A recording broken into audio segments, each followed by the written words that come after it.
Merhabalar arkadaşlar. Gördüğünüz gibi bugün Switch günü.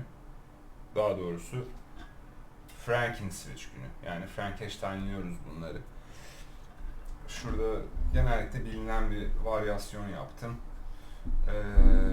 Cherry Housing, Nylon. Bunun springini değiştirdim ama önemli olan buradaki Gateron Yellow'un stem. Yani buna cello deniyor. Daha önce tabii ki de yapılmış. 63,5 gramlı olduğu zaman gayet güzel oluyor. Bunu A'ya koyalım. Bu switchleri test etmek lazım. Hemen board'da kullanmadan. Onun için de kesinlikle bir hot swap board lazım. Yani çok pahalı bir şey olmasına gerek yok. Benimkisi gördüğünüz gibi alüminyum bile değil. Ama işe yarıyor yani hani switch ile ilgili güzel bir izlenim alabiliyorsunuz burada test ederek.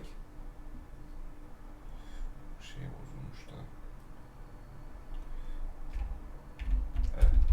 Şimdi onu yazıyoruz. A'da cello var. 63,5 gram progressive spring. Şimdi onun aynısını Gateron Yellow'un kendi springiyle de yaptım. Yani yapmıştım. Şimdi hemen koyalım. Loopluyorum hazır açmışken. Çünkü zaten bunları loopsuz kullanmayı düşünmüyorum. Bazılarına çok gereksinim olmuyor, doğru. Ama ben yine de loopluyorum.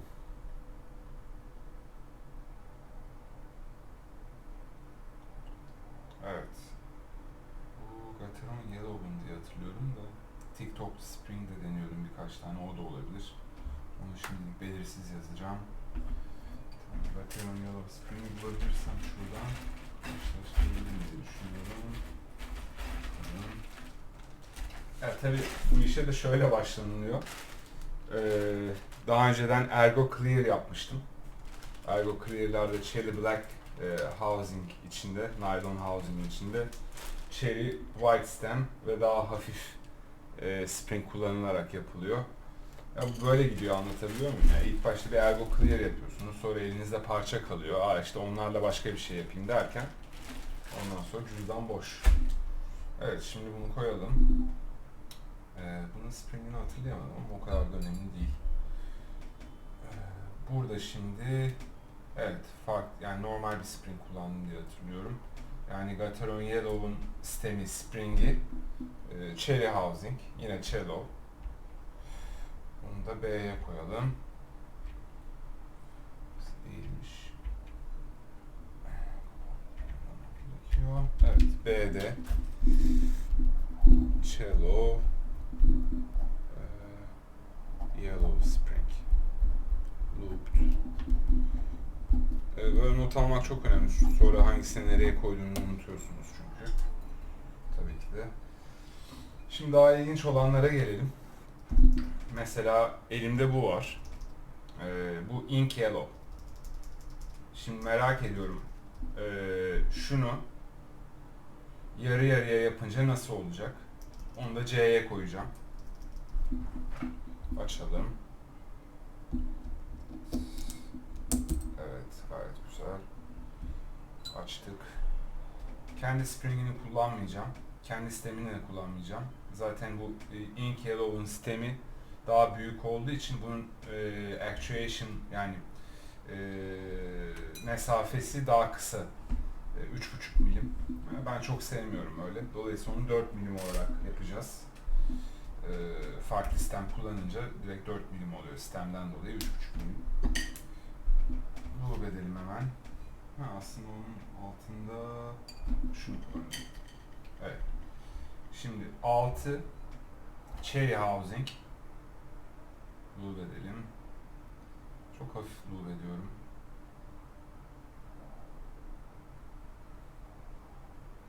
Evet. 6 Cherry Housing oldu. Şimdi spring olarak buna yine 63,5 kullanacağım. Bir de bunu Gateron'un kendi springiyle de yapacağım. Şimdi bunu şöyle yapalım.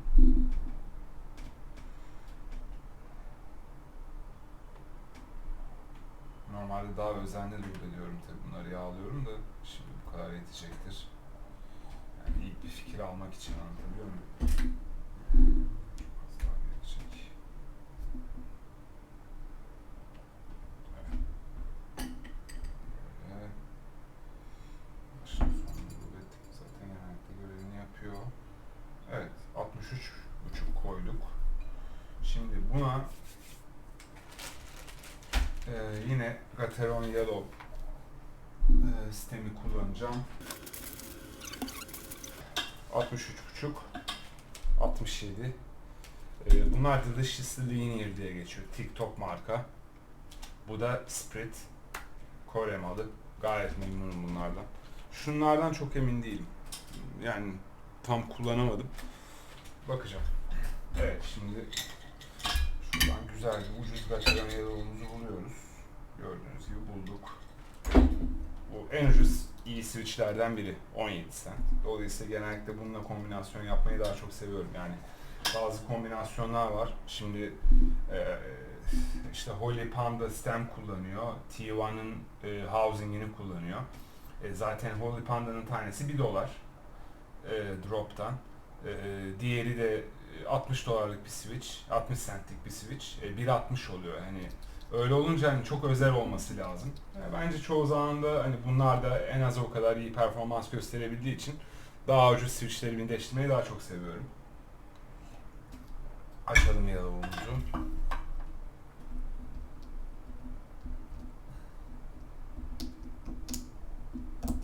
Evet. Açtık şimdi. Spring'ini ayıralım buraya. Evet, sistem gördüğünüz gibi böyle. Bottom housing'i kullanmayacağım yellow'u. Dolayısıyla koydum oraya.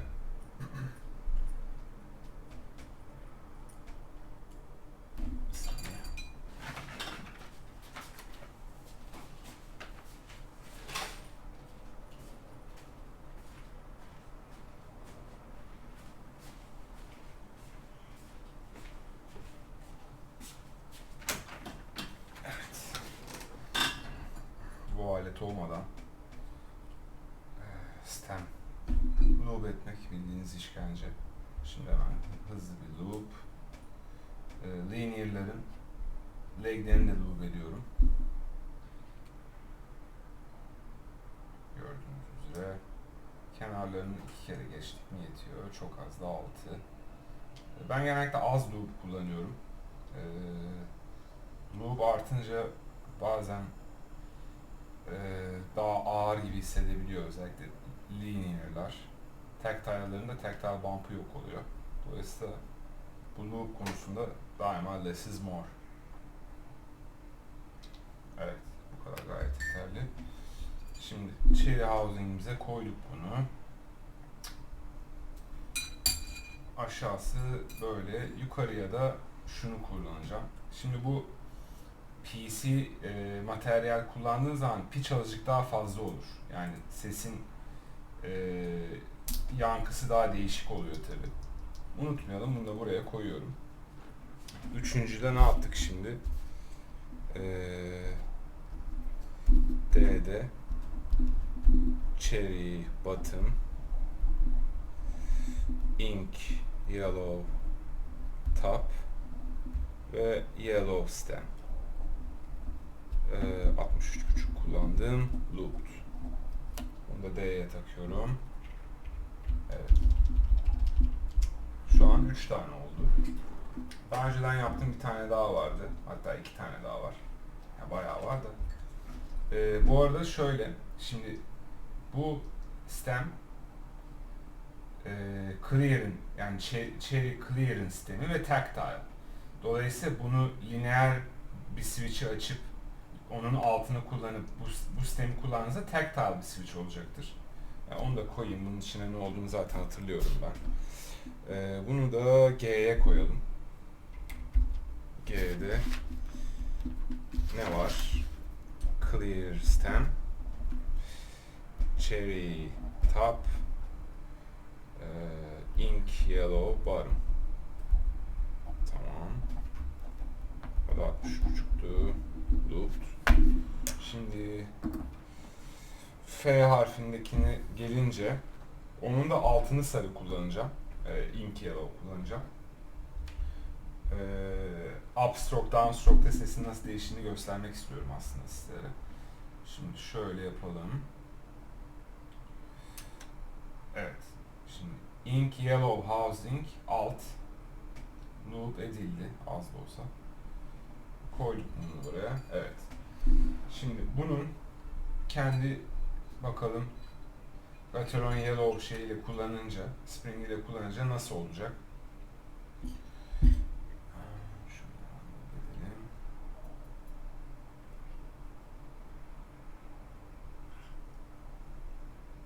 Evet, okeydir bu.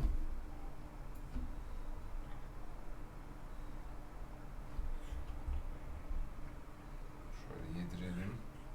Spring'in bence daha çok altı, yani oturduğu yer ve tepesi, sistemle kontakt ettiği, buluştuğu yer önemli oluyor loop açısından bana sorarsanız. Evet, şimdi onu örnek kullanalım. Onu da yellow kullanacağım. Daha çok yellow'lardan başlamış bir testte. Öyle devam etmesinde zarar yok. Tabii onun için bir tane yellow olmak gerekecek. Yellow yok.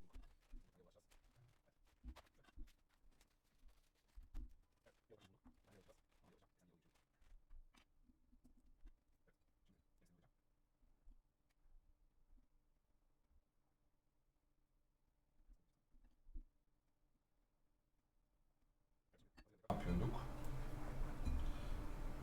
Ink Yellow Bottom Housing. Kendi Gateron Yellow Spring'i. Gateron Yellow normal stem ve Cherry Nylon Top Housing. Altı sarı üstü siyah oldu. Evet. Bu da nereye gidiyor? A, F'ye gidiyor. Evet. F'de.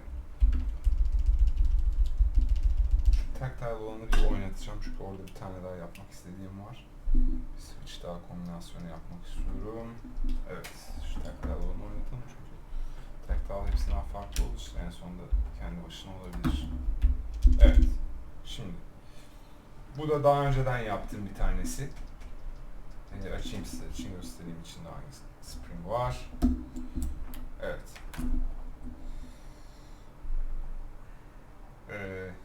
Yine Ink Yellow Bottom Housing 63,5 gram spring. Ama bunda farklı olarak Cherry Black stem var. Cherry Black stem. Cherry Top Housing. Genelde Cherry Top Housing daha çok kullanıyorum çünkü polycarbonate top housing'in dediğim gibi pitch sesi yüksek oluyor. Bakalım şimdi bunu da yazacağız.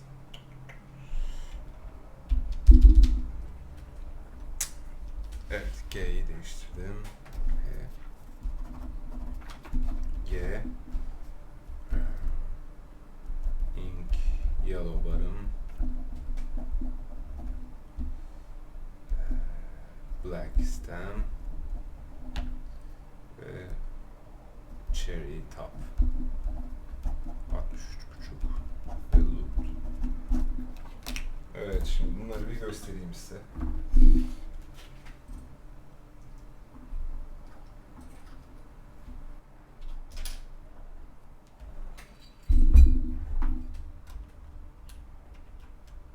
A. Hepsini beraber de test edeceğiz de takarken göstereyim.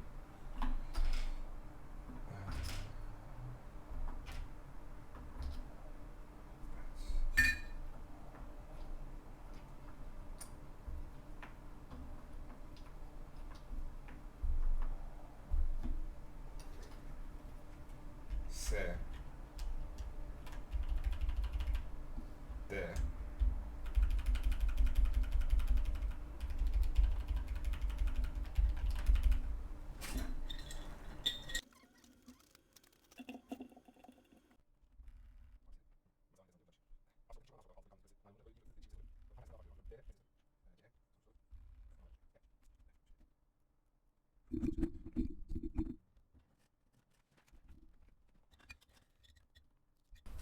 Evet, şimdi A'dan başlıyoruz. A normal cello anlatmıştım.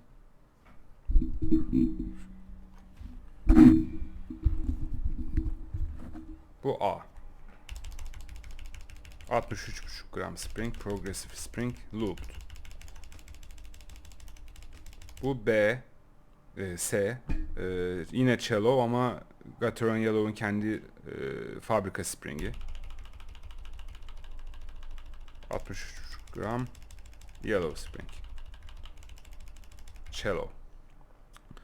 D, yukarısı polikarbonat ink yellow, aşağısı cherry nylon.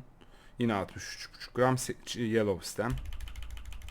Bakın görüyor musunuz upstroke'da ne kadar daha çok polikarbonattan dolayı, yani materyalden dolayı daha fazla, evet, yüksek pitched. G, pardon, F onun tam tersi.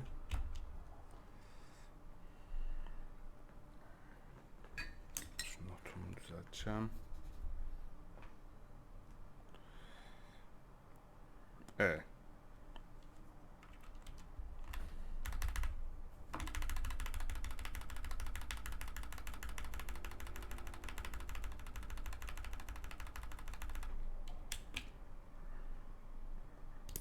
Yine yellow stem.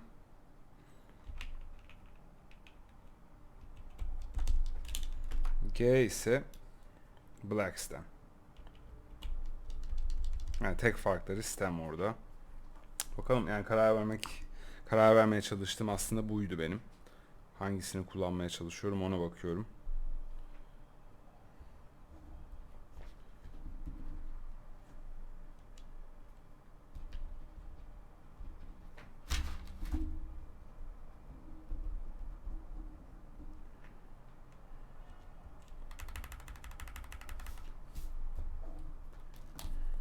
Evet.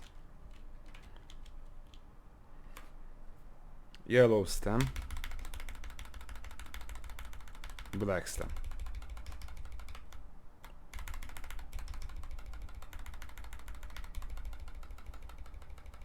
H'de ise tactile dediğim clear stem var.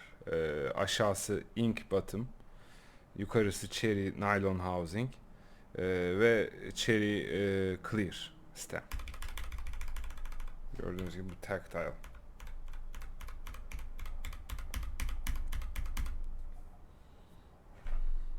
Sonuncu olarak da, yani bu J'ye gelen olacak. Full alt üst ink yellow housing ama black stem. Bakalım bu nasıl. Burada J koyuyoruz. Bakın ne kadar daha yüksek. Çünkü altı da üstü de polikarbonat. Hiç cherry kullanmadım. Bunu büyük ihtimalle kullanmam. Sesi kötü değil ama belli bir süreden sonra rahatsız edici olabiliyor bence. Bakın. H, G ve F ne kadar daha tok bakın.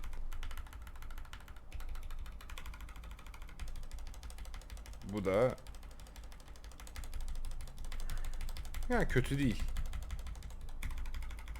Ama G'yi tercih ederim gibi. Yani black stem kullanacağım yine. Yani aralarında benim sesini en çok beğendiğim bu oldu şu ana kadar. Yukarısı tamamen cherry black. Aşağısı da Gateron ink yellow. İçinde de Gateron'un kendi ya da 63,5'luk spring var. Çok fark etmez.